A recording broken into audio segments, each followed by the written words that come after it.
Hello everyone, this is Son of Winter. Welcome to my season on haunted stories. Today I come to the final episode of the season, but of course there are still many stories that I haven't tell. Hungry Ghost Festival is coming to an end, so this shall be the last episode for this season. I hope I'll be back soon with more ghost stories to entertain my listeners. Okay, for today's last episode, I will share stories from Raffles Institution. Raffles Institution is one of the most popular schools in Singapore. It has the longest history, founded by Sir Stamford Raffles, the founder of Singapore. Now, Raffles Institution is currently located in Bishan. Bishan is one of the most haunted area in Singapore because it used to be a very large graveyard where many people were buried. So because of this, many people believe that Bishan was haunted. And since RI, Raffles Institution, was or is located in Bishan, there are many haunted stories from the school. Now, I'm going to share 4 stories from people I heard about Raffles Institution. The first one is the haunted swimming pool. Wow, it looks big. Wow. Yes, it is one of the school that have swimming pool, and this swimming pool have a size of maybe 50 lap. It allows for major swimming competition. But do you know that it's actually not 50 meter? It's only 49 meter. Why is it so? Because it was rumored that while the workers were digging the pool, upon reaching the 49-meter mark, they saw many skeletons and skulls buried in the ground. So this swimming pool is located near the remains of the dead people. And when they saw these skeletons and skulls, they stopped their work and just cover up the remaining skeletons with the soil. So remember, when you have a chance to swim the swimming pool, it is very near where the skeletons are.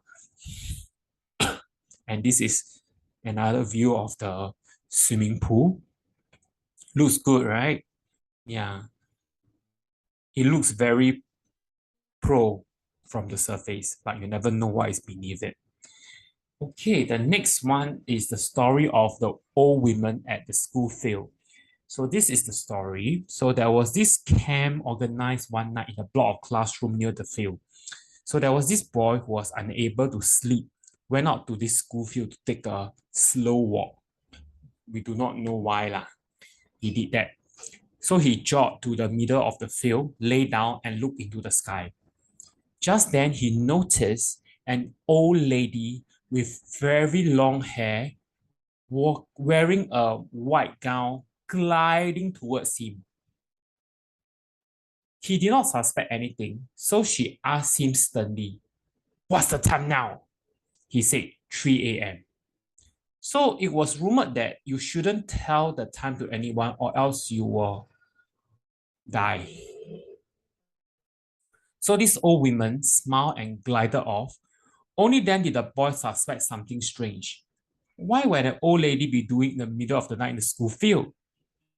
Oh, could it be from the columbarium, which is next to RI, called the Kong Ming Shan columbarium? It's even more eerie at night over there. But this boy, right, just brushed off the feeling and went back to his class. But however hard he tried to get out of the field, he walked and started to run, but he couldn't get out of the field. It seemed to stretch forever. Then he saw the old lady again, this time around with a very devious look. Her skin was rotting and she had glowing coal-like eyes. "What is the time now?" He screamed and blacked out. The next morning, he was found lying in the middle of the field, shaken but glad to be alive. So this is the story of the old women at the field, and the advice is please don't wander around in the field after 12 a.m. alone. Next is the story of the clock tower. So there was this boy who sneaked into the clock tower one day and climbed a long flight of stairs up the top. His friend was at the bottom to keep a lookout for any teacher while he scaled the massive tower. At about 15 minutes, the friend was worried because this guy didn't come down. So he was thinking, did something happen? So the friend crawled in the small hole and got the worst shock of his life. The boy, while climbing up the stairs, fell down and smashed his head open. It was a gruesome scene. The friends screamed and tried to look for the teacher. The news were not allowed to be spread, as the principal mentioned. However, it spread like brush fire, and soon everyone knew about this accident at the clock tower. A week later, the security guard went up to store something in the middle of the night, saw a lot of blood on the ground. They returned to clean it, but after cleaning the blood, then they heard something. They heard the shouting, the screaming of that boy who fell down and died.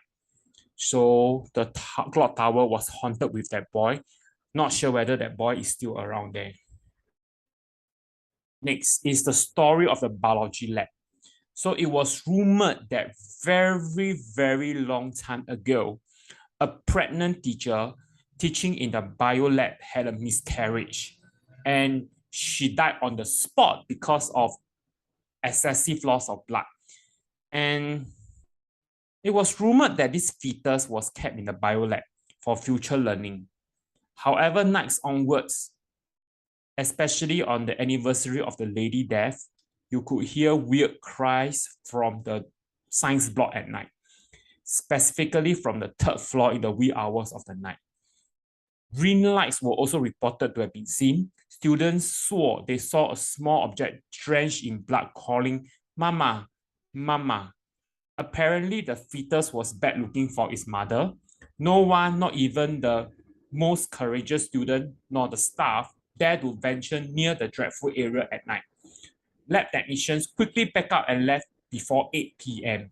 So this story was passed on from generation to generation, and they all swear that the story is true.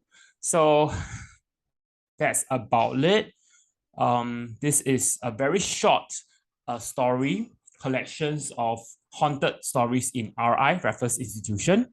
I cannot verify if they are all true, but they are all rumors. Some could be true, some may not be true, but I hope you enjoy, and remember to subscribe to my channel and like my video. So that's it. Thank you.